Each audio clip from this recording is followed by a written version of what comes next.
Hi everyone, it's Jenny here. I was going to put together a video of all my best swatches, like really nice cards, and I was going to do to music, and it was all going to be really fancy, and I was going to have a pre-playoff card binge thing. And then I thought, no, I'll just do it myself, and I'll narrate it, and it might be a bit more interesting. Of course, on the other hand, it might not, so that remains to be seen, but however badly I do this, the cards are still really good. What I'm going to do is, I think, 3 episodes. The first is going to be players that I collect, the second is going to be players I collect with a British connection, and the third one's going to be the Ray Whitney Hour, because I just love the guy, and I don't know whether Carolina are in the playoffs yet or not, but he has come back from injury, and I am thrilled. So, let's begin then. Perhaps I'll be able to tell you a little bit about myself and my collection during this as well.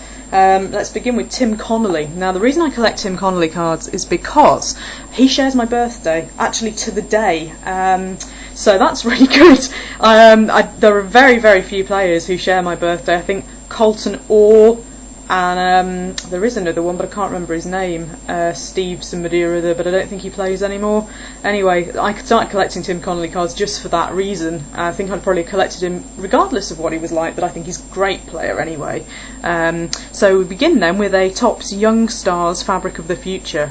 This is Game Use Stick, and the swatch is really unusual. I apologise for the quality of the video. I'm going to have to get something better to be able to show you some of the really good cards. And it seems to have what looks like C18 on it, or something like that. It's a really personalised bit of the stick anyway. I love personalised game used cards. I love unusual swatches. Anything that makes it different from the normal mundane stuff, really. This is just great. I paid a fortune for this on eBay a long time ago. This is serial numbered out of 30. It's a first rounder's draft picks patch card. Tim Connolly, as I'm sure you know, was drafted in 1999 in the first round by the Islanders. And the swatch on that is fantastic. I think it's off a shoulder piece of an old Buffalo jersey. And then last but not least for Tim Connolly, because I haven't got time to show you everything for obvious reasons, is this. It's an autographed game used jersey card. It was the first one of those that I ever had, so it's quite special to me. Hand numbered out of 25. That's from when he's still with the Islanders, but never mind, you can't be perfect.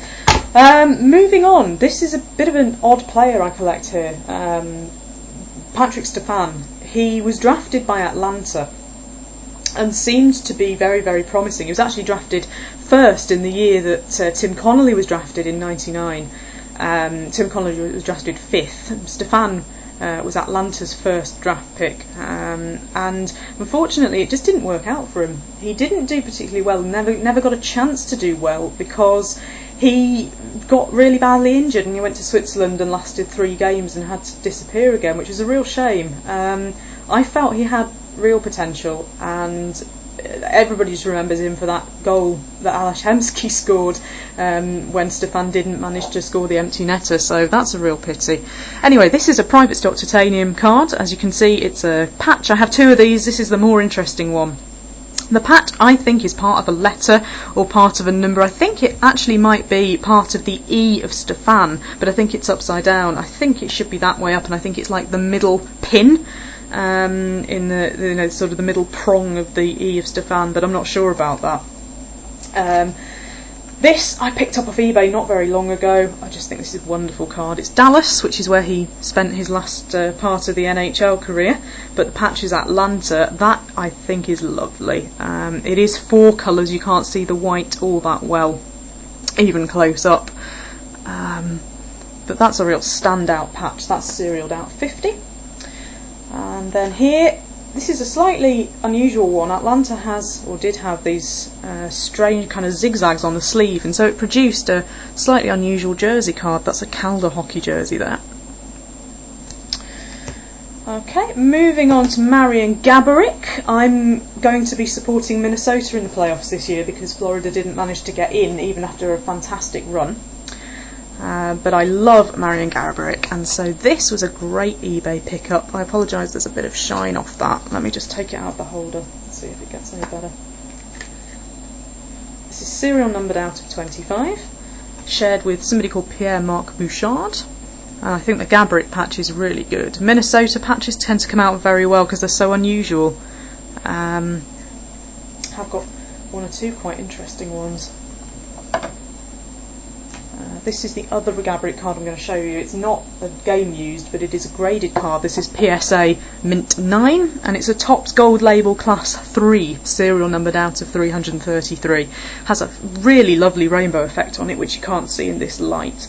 And an interesting fact about Marian Gabrick on this card is apparently he switched his jersey number to 82 because he was born in 1982, and then went back to 10 again. No idea why that is. We all have our reasons, I'm sure. Anyway, let's move on to a bit of a random one for my collection. I used to be a very, very big John Van Bisbroek fan. In fact, I'm wearing a John Van Bisbroek jersey now.